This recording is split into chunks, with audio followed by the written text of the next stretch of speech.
Hello everyone, हम analysis of financial statements देख रहे हैं और आज के इस लेक्चर में हम कंपैरेटिव बैलेंस शीट कैसे बनाते हैं ये बहुत डिटेल में देखने वाले हैं और कुछ प्रॉब्लम्स भी सॉल्व करेंगे। बच्चों, इससे पहले के वीडियोस में हमने देखा है दैट वर्टिकल बैलेंस शीट और वर्टिकल इनकम स्टेटमेंट कैसे बनाते हैं। I told you even in the last lectures और इससे पहले वाले लेक्चर्स में भी दैट ये वाला जो टॉपिक है बच्चों, ये एक्सट्रीमली इजी है and this is very important from your degree perspective, from your professional courses perspective. तो अगर आपको लग रहा होगा कि बाबा ये तो हम चैप्टर ऑप्शन को छोड़ देंगे, तो ऐसी गलती बिल्कुल भी मत करिए। मैंने जब आपका पेपर पैटर्न डिस्कस किया था, मैंने आपको वहां पे बताया था दैट ये कोई गारंटी नहीं है कि जो 4 चैप्टर्स है उसमें से कौन से चैप्टर का प्रॉब्लम कौन से चैप्टर के अगेंस्ट और आने वाला है। तो आप बिल्कुल भी रिस्क मत लीजिए। Please ensure that you study this chapter as well. अगर आपको ऐसे लगता है दैट आपको कोई चैप्टर ऑप्शन को छोड़ना है, तो आप जो लास्ट चैप्टर है कंप्यूटर इन अकाउंटिंग, वो आप छोड़ सकते हैं ऑप्शन के लिए, लेकिन वहां पे भी I would request you all to please go through it at least once, because objective type आते हैं। But this chapter is extremely easy, it is extremely easy. लेकिन अगर आपको ये फॉर्मेट्स पता नहीं होंगे तो आप सॉल्व ही नहीं कर पाओगे। तो please ensure that you go through this chapter as well, और इसे आपको ऑप्शन में बिल्कुल भी नहीं डालना है। So without any further delay, let's get started with comparative balance sheet. तो बच्चों, comparative balance sheet आखिर होता क्या है? जैसे analysis of financial statement, as the name suggests, हमें इस चैप्टर में क्या करना है? फाइनेंशियल स्टेटमेंट्स को एनालाइज करना है। फाइनेंशियल स्टेटमेंट्स को हमें डेप्थ में, डिटेल में स्टडी करना है and we have to find out and draw conclusions by studying these financial statements. हमें ये चैप्टर में फॉर 12th पर्सपेक्टिव हमें बहुत डिटेल में कुछ नहीं दिया गया है, it is just an introduction. तो अभी हमें कंपैरेटिव बैलेंस शीट क्या करना पड़ेगा? पिछले 2 साल या 3 साल के जो बैलेंस शीट्स है वो हमें दिए जाएंगे और हमें उन्हें कंपेयर करना है and we have to draw conclusions, very very basic conclusions. जैसे अगर शेयर कैपिटल इंक्रीज हुआ या डिक्रीज हुआ है, आपका फिक्स्ड एसेट पिछले साल के कंपैरिजन में इस साल इंक्रीज हुआ डिक्रीज हुआ, वर्किंग कैपिटल आपका बढ़ा या कम हुआ, बस आपको ये कंक्लूजन्स ड्रॉ करने हैं।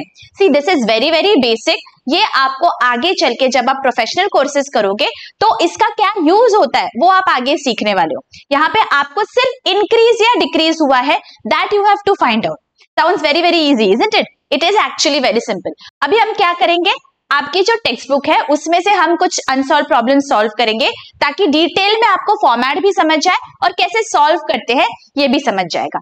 हमने जो वर्टिकल फॉर्मेट देखा था लास्ट लेक्चर में, वही फॉर्मेट में हमें ये कंपैरेटिव बैलेंस शीट भी बनानी है, ठीक है? So let us go through the problem first. देखिए क्वेश्चन नंबर 4 है ऑन पेज नंबर 377, ठीक है? Let's read the problem. Prepare comparative balance sheet for the year ended 31st March 17 and 18। देखिए 2 साल के दिए हुए हैं, कंपेयर करना है 2 सालों को हमें, ठीक है? तो क्या हमें current liabilities, assets, loan, share capital, reserves and surplus and current assets, only 6 items have been given 2 साल के, ठीक है? तो सोल्यूशन में हमें क्या करना है, इस तरह से फॉर्मेट बनाना है। देखो कंपैरेटिव बैलेंस शीट ऑफ, यहाँ पे अभी name of the company we don't know, so मैंने वो ब्लैंक छोड़ा है। And as on 31st March 17 ended नहीं आएगा, 31st March 17 and 31st March 18, ठीक है? दोनों साल आपको यहाँ पे लिखने हैं। एंड देखिए आपके ऐसे 5 कॉलम्स आएंगे।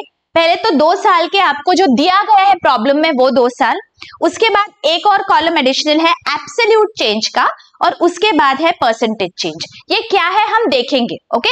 सबसे पहले हमें क्या करना है, जो इंफॉर्मेशन हमें प्रॉब्लम में दी गई है that we are going to jot down in the vertical format first, ठीक है? तो वर्टिकल फॉर्मेट में हम ये कर लेते हैं। देखिए सबसे पहले हमारा क्या होता है, whenever we start vertical format का बैलेंस शीट, याद करिए we start with sources of funds. तो मैं यहां पे लिख दूंगी सोर्सेस ऑफ फंड्स, ठीक है? सबसे पहला सोर्स ऑफ फंड क्या होता है मेरा, ओनर्स कैपिटल, ओनर्स कैपिटल, ठीक है? इसमें इक्विटी प्रेफरेंस शेयर कैपिटल आएगा। यहाँ पे क्या दिया गया है, देखो capital, see this is my share capital 1,20,000 and 1,44,000। तो मैं यहाँ पे लिख लेती हूँ शेयर कैपिटल 1,20,000 एंड 1,44,000, ठीक है? देखिए यहाँ पे दिया गया है। ऑल राइट, अभी हमें क्या करना है बच्चों, देखो यहां तक तो हमें पता था इस तरह से लिखना है, दोनों सालों का लिखा। अभी हमें कंपेयर करना है, क्या कंपेयर करेंगे? दैट इस साल, करंट ईयर इज व्हाट 2018, ठीक है, हमेशा जो रीसेंट होता है that is my current year. तो 2018 के जो भी फिगर्स है, if I compare them with the previous year is 2017 and I have to find out what is the difference. तो मुझे क्या करना है, इस साल के जो अमाउंट्स है उसमें से मैं डिडक्ट करूंगी पिछले साल के अमाउंट्स. ऑलराइट, सो मैं यहाँ पे क्या करने वाली हूँ, देखो 1,44,000 माइनस 1,20,000, मतलब 24,000 से मेरा शेयर कैपिटल बढ़ गया. करेक्ट, तो बस मुझे यहां पे लिखना है 24,000. सिंपल. क्या किया मैंने, इस साल की जो फिगर है उसमें से माइनस कर दी मैंने पिछले साल की amount. I got the net increase और डिक्रीज. तो यहाँ पे इंक्रीज है 24,000 का, राइट, इसीलिए मैं इसे एब्सोल्यूट चेंज बोलती हूँ. Directly you just have to subtract and find out the amount. इसके बाद हमें क्या करना है, परसेंटेज में कितना इंक्रीज या डिक्रीज हुआ वो फाइंड आउट करना है. वो कैसे करेंगे, 24,000 अपॉन 1,20,000. मतलब मैंने क्या किया, ये जो चेंज है उसे मैंने न्यूमरेटर में लिखा और डिनोमिनेटर में मैंने प्रीवियस ईयर के अमाउंट्स लिखे हैं. ठीक है, याद रखना previous year, because I have to compare कि पिछले साल के हिसाब से इस साल कितना इंक्रीज हुआ या डिक्रीज हुआ. राइट, तो डिनोमिनेटर की फिगर रहेगी पिछले साल की figure.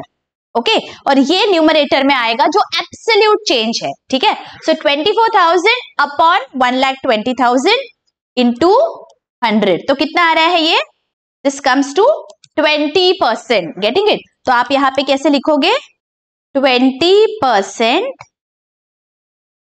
Increase. Getting it? Very very easy. आगे क्या है देखो, शेयर कैपिटल हो गया. अभी मुझे क्या चाहिए, अभी इंटरनली जो भी मैंने सरप्लस जनरेट किया है, मतलब मेरे रिजर्व्स एंड सरप्लस. राइट, हमारा वर्टिकल फॉर्मेट याद करिए. रिजर्व्स एंड सरप्लस है क्या कुछ, देखो यहाँ पे see 48,000 and 60,000. So as it is I am going to write down both the amounts, 48 and 60,000. ठीक है, अभी मुझे क्या करना है, 60 माइनस 48 करना है. करंट ईयर की जो भी अमाउंट है उसमें से प्रीवियस ईयर की अमाउंट माइनस करूंगी. I will get here 12,000. Correct, और मुझे अभी परसेंटेज इंक्रीज फाइंड आउट करना है. Percentage increase will be 12,000 upon 48,000 into 100. ये कितना आ रहा है, this is 25% increase. Getting it? Very very easy. Alright, तो अभी टोटल क्या हो गया देखो, तो मेरा टोटल नेटवर्थ पिछले साल था 1,68,000 नेटवर्थ. राइट, इस साल कितना है देखो, 2,04,000.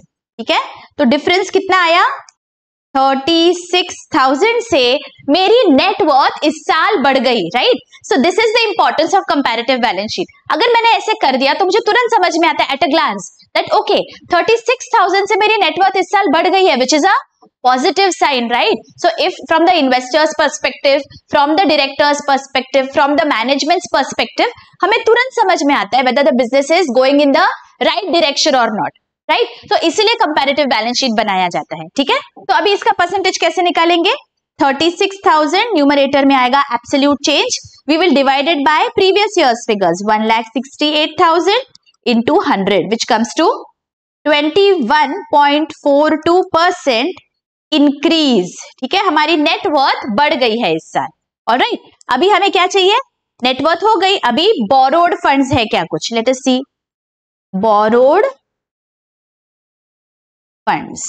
ठीक है, the vertical format balance sheet is the same जो हमने पहले देखा था. राइट, बोरोड फंड्स में क्या आएगा, कोई लोन्स अगर हमने लिए हैं तो क्या है लोन, देखो 68,000 and 1,02,000. So let me right here loan 68,000 and 1,02,000.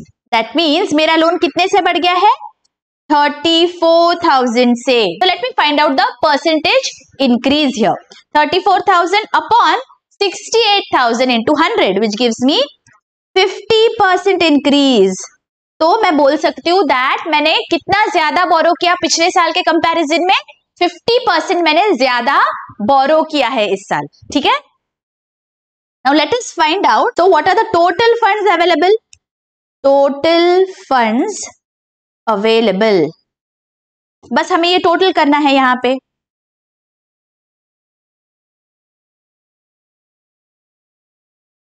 2,36,000, 3,06,000, मतलब कितने से इंक्रीज हो गया देखो, 3,06,000 माइनस 236, दैट गिव्स मी 70,000, और percentage increase 70,000 upon 2,36,000 into 100, that is 29.66% increase. So what can I say? That पिछले साल के कंपैरिजन में मेरे पास जो टोटल फंड्स अवेलेबल है इस साल वो 29.66% ज्यादा है, करेक्ट। अभी हमें क्या करना है, एप्लीकेशन ऑफ फंड्स देखना है, दैट ये जो फंड्स मुझे मिले मैंने वो कहां पे अप्लाई किए। तो एप्लीकेशन ऑफ फंड्स, सबसे पहला क्या होता है, फिक्स्ड एसेट। सबसे पहला जो एप्लीकेशन आएगा that is fixed assets, right. Fixed asset क्या है, यहां पे देखो 2,40,000 and 3,00,000, so let me right this down, 2,40,000 and 3,00,000। तो एब्सोल्यूट चेंज क्या आ जाएगा, 3 माइनस 2,40,000 दैट इज 60,000 से मेरा फिक्स्ड एसेट इस साल बढ़ गया, 60,000 रुपीज से ज्यादा हो गया, राइट। सो परसेंटेज कैसे निकालेंगे, 60 upon 240 into 100 that is 25% increase. मतलब इस साल पिछले साल के कंपैरिजन में मेरे पास 25% ज्यादा फिक्स्ड एसेट्स है। अगला क्या आ जाता है, इन्वेस्टमेंट्स आता है। देखो यहाँ पे इन्वेस्टमेंट्स दिया है क्या हमें कुछ, सी इन्वेस्टमेंट्स इज नॉट गिवन, ठीक है। सो और एप्लीकेशन ऑफ फंड्स थर्ड क्या होता है, वर्किंग कैपिटल। तो यहाँ पे हम लिख देंगे वर्किंग कैपिटल, ऑलराइट। और वर्किंग कैपिटल को सबसे पहले क्या होगा, करंट एसेट्स, उसमें से हम माइनस करेंगे current liabilities to get working capital, right. Current assets यहाँ पे दिए हैं क्या हमें, देखो 56 and 54, so let us write this down, 56,000, 54,000। देखिए अभी यहाँ पे भी वेरी वेरी अटेंटिव, यहाँ पे क्या हुआ है देखो, 54 माइनस 56 आपको करना है। करंट ईयर 54 है, उसमें से हम माइनस करेंगे 56। इसका क्या मतलब हो जाता है, दैट 2,000 रुपीज से मेरे करंट एसेट्स कम हो गए। यहाँ पे गलती होने के चांसेस होते हैं बच्चों, हमें क्या आदत होती है, जो हायर अमाउंट है उसमें से हम लोअर अमाउंट माइनस कर देते हैं, नहीं, यहाँ पे वैसे नहीं करना है। इस साल के अमाउंट्स में से पिछले साल के अमाउंट्स माइनस करने हैं। इस साल 54 है, पिछले साल 56 था, इसका मतलब 2,000 रुपीज से डिक्रीज हुआ है हमारा करंट एसेट, ठीक है। वो डिक्रीज शो करने के लिए यहाँ पे हमने ब्रैकेट्स लगाए हैं, ठीक है। दैट मीन्स 2,000 रुपए से कम हो गया हमारा बैलेंस करंट एसेट का। नाउ परसेंटेज का सेम निकालेंगे हम, कैसे निकालेंगे, 2,000 absolute change upon 56,000 into 100. See what is this? This comes to 3.57%. लेकिन यहाँ पे बिकॉज ये डिक्रीज है तो यहाँ पे I'm going to write down decrease. Okay बस इतना ही फर्क है, you have to remember this. Okay increase है या डिक्रीज है, और जहां पे भी कम हो गई अमाउंट्स पिछले साल के कंपैरिजन में आपको यहाँ पे डिक्रीज लिखना है, ऑलराइट। ओके नेक्स्ट, अभी मुझे क्या करना है, करंट लाइबिलिटीज को इसमें से डिडक्ट करना है। So let me do that. Current liability क्या है, करंट लाइबिलिटी, यहाँ पे करंट लाइबिलिटी 60 एंड 48,000, तो 60,000, 48,000। अगेन ये देखो करंट लाइबिलिटीज में क्या हो गया है, ये साल 48 है लेकिन पिछले साल ज्यादा थी, 60 थी, तो 48 minus 60,000 that gives me how much, minus 12,000। तो परसेंटेज डिक्रीज क्या आ जाएगा, 12,000 upon 60,000 into 100 that gives me 20% decrease. Are you all getting this? मेरी करंट एसेट तो कम हुए और करंट लाइबिलिटीज भी मेरे कम हुए हैं यहाँ पे, ऑलराइट। ओके तो अभी वर्किंग कैपिटल देखते हैं क्या हुआ। वर्किंग कैपिटल,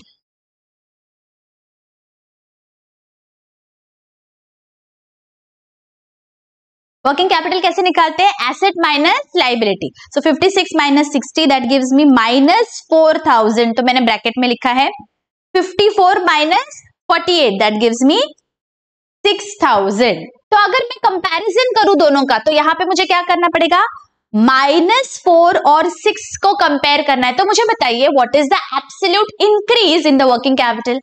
एब्सोल्यूट कितने से इंक्रीज हुआ है, यहाँ पे we have to be very very careful. देखिए -4 है पिछले साल, मैं नंबर लाइन ड्रॉ करती हूँ आपको समझने के लिए। क्या हुआ है, हमने ये मैथ्स में पढ़ा हुआ है। देखिए 0 है यहाँ पे, 0 के लेफ्ट हैंड साइड में माइनस फिगर्स आते हैं।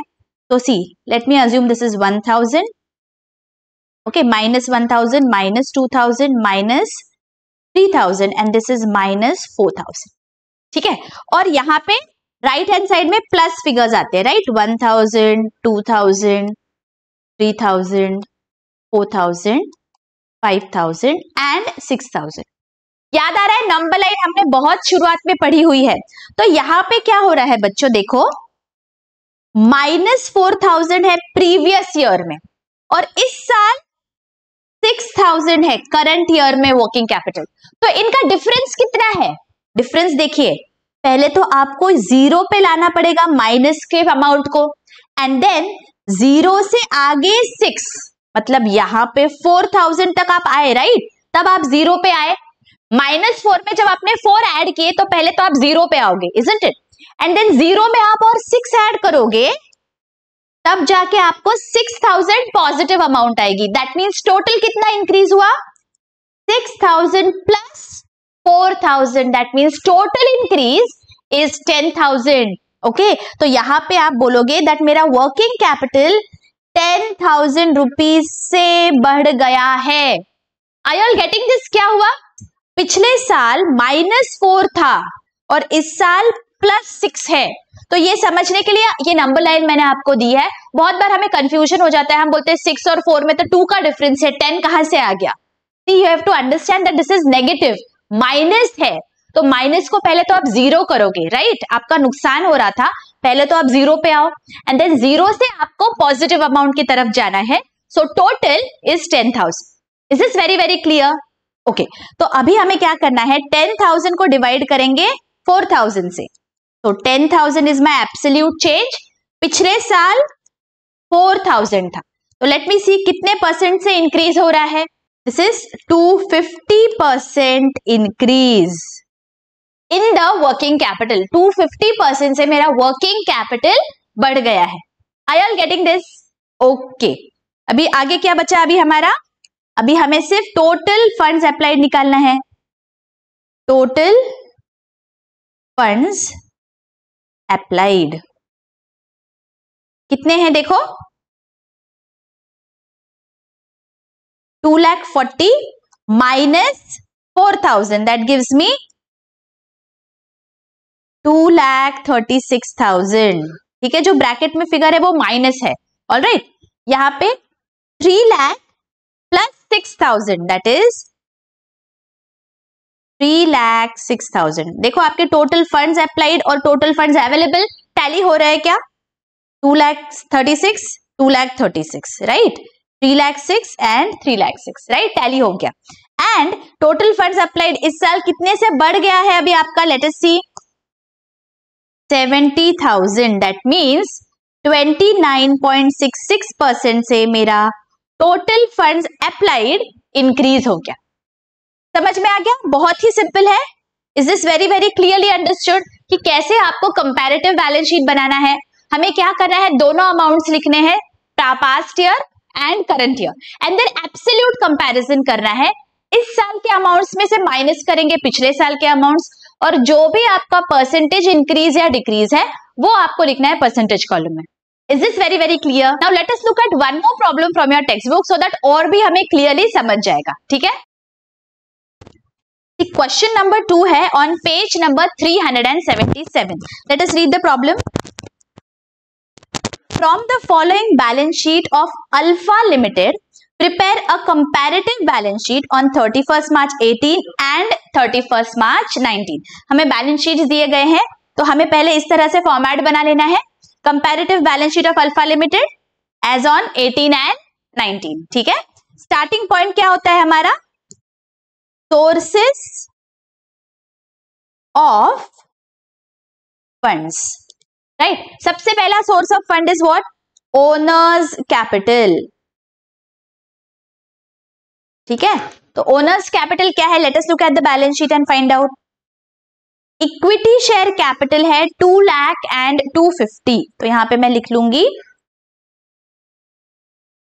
Equity share capital 2 lakh and 2,50,000। पिछले साल 2 लाख था, इस साल 250 है, मतलब कितने से बढ़ गया? 50,000 से मेरा इक्विटी शेयर कैपिटल बढ़ गया है। What is the percentage increase? 50,000 upon 2 lakh into 100, that means 25% से मेरा इक्विटी शेयर कैपिटल बढ़ गया है। करेक्ट। आगे क्या दिया है? 12% प्रेफरेंस शेयर्स 80,000 एंड 80,000, तो let us write here 12% preference shares 80,000 80,000, that means यहां पे देयर इज नो इंक्रीज और डिक्रीज, सेम अमाउंट्स है। और क्या आएगा यहाँ पे? Reserves and surplus. रिजर्व्स एंड सरप्लस में क्या अमाउंट है? Let us C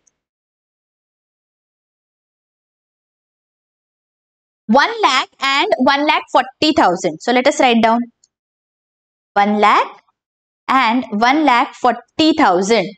So how much is the increase? 140 minus 1 lakh, that is 40,000 से मेरा रिजर्व्स एंड सरप्लस बढ़ गया है इस साल। So percentage is how much? 40,000 upon 1 lakh into 100, कितना आ रहा है? 40%. There has been an increase of 40% in my reserves and surplus. ठीक है, तो let us find out what is the net worth.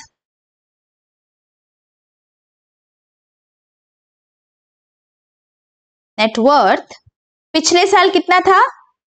3,80,000 था, इस साल 4,70,000 है, तो इंक्रीज कितना? 470 minus 380, that is 90,000, and percentage increase 90,000 upon 3,80,000, that is 23.68% increase. Are you all understanding कि हम कैसे बना रहे हैं और क्यों बना रहे हैं? See, if you have to read this, how are you going to say that okay, there has been an increase of 23% in the net worth of the company as compared to the previous year. Correct? अभी हमें क्या करना है? अभी हमें देखना है कि borrowed capital है क्या, कुछ borrowed funds है क्या। borrowed funds में क्या आएगा? कुछ अगर हमने लोन लिया है तो वो आएगा। Let us see. 15% डिबेंचर्स, हमें पता है डिबेंचर मतलब एक प्रकार का हमारा लोन होता है। सो 60,000 and 51,000, so let us right that 15% debentures 60,000 and 51,000। इसका क्या मतलब हुआ? हमारा लोन पिछले साल के कंपैरिजन में कम हो गया, हमने कुछ रीपे किया होगा शायद, राइट? तो 9,000 से there has been a decrease. How are we going to show the decrease? Brackets में, ठीक है। So 9,000 has a decrease in the debentures. So मुझे परसेंटेज डिक्रीज अगर फाइंड आउट करना है, so 9,000 upon 60,000 into 100, that gives me 15% decrease in my borrowed funds. अच्छी बात है या बुरी बात है? बताओ। अच्छी बात है ना। देखो, बोरोड कैपिटल जो भी है, किसी से अगर मैंने लिया है उधारी पे, अगर मैंने वो चुका दिया तो ये अच्छा है बिजनेस के लिए, राइट? बिजनेस के लिए लोन अगर कम है, so it is a good sign. So 15% decrease हो गया मेरा बोरोड फंड्स में। ऑलराइट, अभी क्या है? अभी जो टोटल आएगा, that is what? That is my total funds available. कितना आ रहा है देखो, पिछले साल था 4,40,000, इस साल है 5,21,000। तो कितने से इंक्रीज हो गया है देखो? 81,000 से इंक्रीज हुआ है, और percentage increase 81,000 upon 4,40,000, that gives me 18.41% increase. तो मैं यहां पे क्या बोलूंगी? दैट मेरे पास जो टोटल फंड्स अवेलेबल है बिजनेस के पास, पिछले साल के कंपैरिजन में 18.41% ज्यादा है। Is this clear? ओके अभी हमें क्या करना है, ये जो ज्यादा फंड्स है वो हमने कहा यूटिलाइज किए, वो हमें यहाँ पे लिखना है अभी एप्लीकेशन ऑफ फंड्स में। तो एप्लीकेशन ऑफ फंड्स, सबसे पहला अमाउंट हमारा क्या आता है, फिक्स्ड एसेट्स, ठीक है, फिक्स्ड एसेट्स कौन से है, let us go to the asset side and see. देखिए लैंड है my fixed asset, building fixed asset, plant and machinery fixed asset, stock current asset है, स्टॉक मेरा करंट एसेट है, debtors current asset, bank current asset. तो ये जो पहले तीन है those are my fixed asset, so let me write that down, land, building, plant and machinery, land, building, plant and machinery. कितने हैं amounts, let us see, 80, 60, 73, 80,000, 60,000 and 73,000, ठीक है। और इस साल क्या है, 1,90,173, 1,90,000, 1,73,000, ठीक है। So let us find out what is the absolute increase और decrease in the respective fixed asset, ठीक है।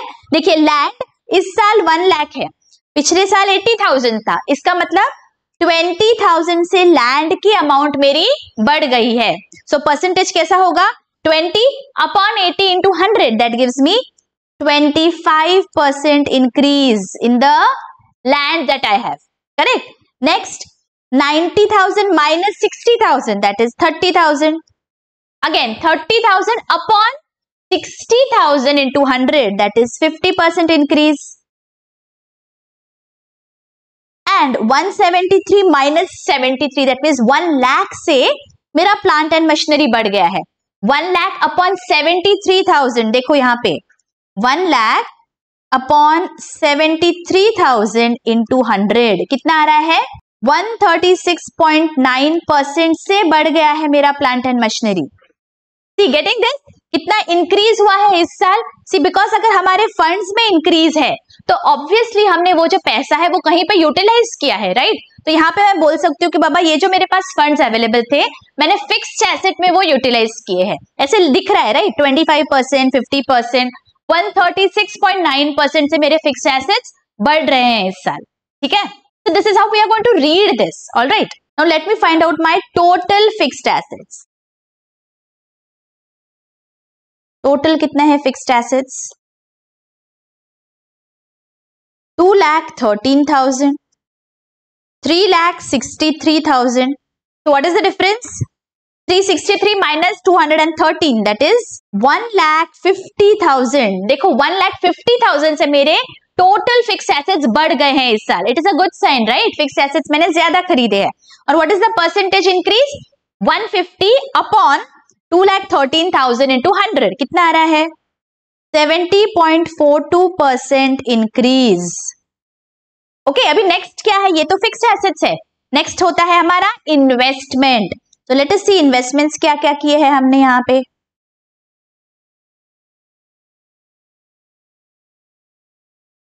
No investments have been given in the balance sheet, तो ठीक है इन्वेस्टमेंट्स में कुछ भी नहीं आएगा। एंड नेक्स्ट होता है working capital, right. Working capital current assets minus current liabilities. तो पहले करंट एसेट्स लिख लेंगे, क्या क्या करंट एसेट्स दिए गए हैं बैलेंस शीट में हमें, कौन से है, देखो stock, debtors and bank. So let us right that, stock, debtors and bank. Amounts क्या क्या है, 150, 128, 34, 150, 128 एंड 34,000, ठीक है। और इस साल क्या है amounts, 1,10,000, 140 and 37, 1,10,000, 140 and 37. Okay, so let us find out what is the increase or decrease. पिछले साल 150 था स्टॉक, 1,50,000 और इस साल 1,10,000 है। That means 1,10,000 minus 1,50,000 that is minus 40,000। इस साल मेरा स्टॉक 40,000 से कम है। सो परसेंटेज डिक्रीज कितना है? 40,000 अपॉन 1,50,000 इंटू 100 कितना आ रहा है? देखो 26.67% डिक्रीज। स्टॉक मेरा डिक्रीज हो गया है। ऑलराइट, यहाँ पे डेटर्स 1,40,000 है इस साल, पिछले साल 128 थे, मतलब 12,000 से डेटर्स बढ़ गए। What is the percentage increase? 9.38% increase. Okay, and last bank is 37,000, पिछले साल 34 था, मतलब 3,000 से मेरे बैंक का बैलेंस बढ़ गया है। So what is the percentage? 8.82% increase. ठीक है, now let me find out my total current assets. 3,12,000 था पिछले साल, इस साल हो गया 2,87,000। दैट मीन्स मेरे करंट एसेट्स कम हो गए हैं। कितने से? 25,000 से मेरे करंट एसेट्स जो है वो पिछले साल के कंपैरिजन में कम हो गए। So what is the percentage decrease? 8.02% decrease in my current assets. Correct? Okay, अभी करंट लाइबिलिटीज की ओर बढ़ते हैं। ठीक है, less current liabilities.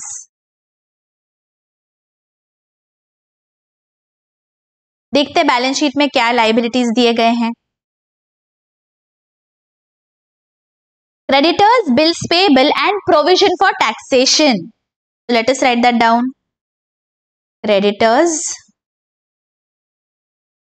bills payable and provision for taxation. Okay, let us see the amounts now. 50, 10 and 25. 50, 10, 25. और इस साल क्या है अमाउंट्स? 86 and 43. 86 and 43. ठीक है, now let us compare and find out the increase और डिक्रीज। इस साल 80,000 क्रेडिटर्स है, पिछले साल 50 थे, इसका मतलब क्रेडिटर्स 30,000 से बढ़ गए हैं। राइट, परसेंटेज कितना आएगा? 30 upon 50 into 100 that is 60% increase in my creditors. Okay, bills payable 6,000 है इस साल, पिछले साल थे 10,000, मतलब there has been a decrease of 4,000। 4,000 upon 10,000 into 100 that is how much? 40% decrease. Alright, and provision for taxation 43,000 है इस साल, पिछले साल सिर्फ 25,000 था, so there has been an increase of 18,000 in my provision for taxation, मतलब 72% increase. ठीक है, getting it? अभी let us see what is the total current liability. So in the previous year, the total current liabilities are 85,000. In this year, the total comes to 1,29,000. And the difference is 1,29,000 minus 85,000, that gives us 44,000. So what is the percentage increase? Percentage increase will be 44,000 upon 85,000 into 100. That gives us 51.76% increase in the current liabilities as compared to previous year. Now let us see what is the working capital. How do we find the working capital? Current assets minus current liabilities. So here our current assets are 3,12,000. Current liabilities for the last year are 85,000. So the difference comes to 2,27,000. And in this year, the total current assets are 2,87,000. Liabilities 1,29,000. So the working capital is 1,58,000. Now what will we do? We will see what is the absolute increase or decrease. Last year it was 227. This year it is 158. That means it has decreased. 158 minus 227 is the decrease in the working capital. How much is that? 69,000. So the percentage decrease will be 69,000 upon 2,27,000 into 100. This gives me 30.39% decrease in the working capital. Are you all getting this? Okay. Now what remains? Now our last part of the balance sheet, that is total funds applied. Why did we do all this? Because हमें पता करना था कि total funds कितने हैं हमने जो apply किए हैं. तो टोटल फंड्स अप्लाइड कैसे निकालेंगे? Total fixed assets plus working capital gives us total funds applied. So let us find out. So in the last year, total funds applied comes to 4,40,000. In this year, the total funds applied will be 363 plus 1,58,000, that is 5,21,000. And what is the net increase? 521 minus 440, that is 81,000. And what is the percentage increase? 81,000 upon 4,40,000 into 100, that gives us 18.41% increase. अब हम क्या करेंगे? हम देखेंगे that the total funds available or applied ये match कर रहा है या नहीं कर रहा है. टोटल फंड्स मेरे पिछले साल अप्लाइड कितना है? 4,40,000. अवेलेबल कितना था? Let us see 440. Correct. And इस साल 5,21,000 is total funds applied and here also we are getting 5,21,000 available. Right. मतलब हमें ठीक से हमने सॉल्व किया है ये प्रॉब्लम. Getting it? आपको समझ में आ रहा है ये कैसे करना है? देखिए इस तरह से दिखेगा आपका total comparative balance sheet. It is extremely simple. आपको बस दिए गए हैं अमाउंट सारे आपको प्रॉपर फॉर्मेट में लिखना है एंड आपको बस परसेंटेज इंक्रीज या डिक्रीज फाइंड आउट करना है. आई होप ये बहुत अच्छी से समझ गया है बच्चों. अगर बहुत अच्छी से समझ गया है, don't forget to hit the like button. अभी इसके आगे हम सारे रिविजन करेंगे आपका पूरे पोर्शन का. ठीक है.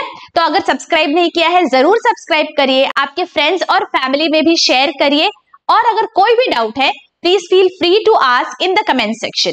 मैंने पूरा चैप्टर वाइज प्लेलिस्ट बनाया है बच्चों. I hope you are going through this and if you want to score more than 90% marks in accountancy please go through the lecture that I have given. It is extremely important that you follow all the tips that I have given you.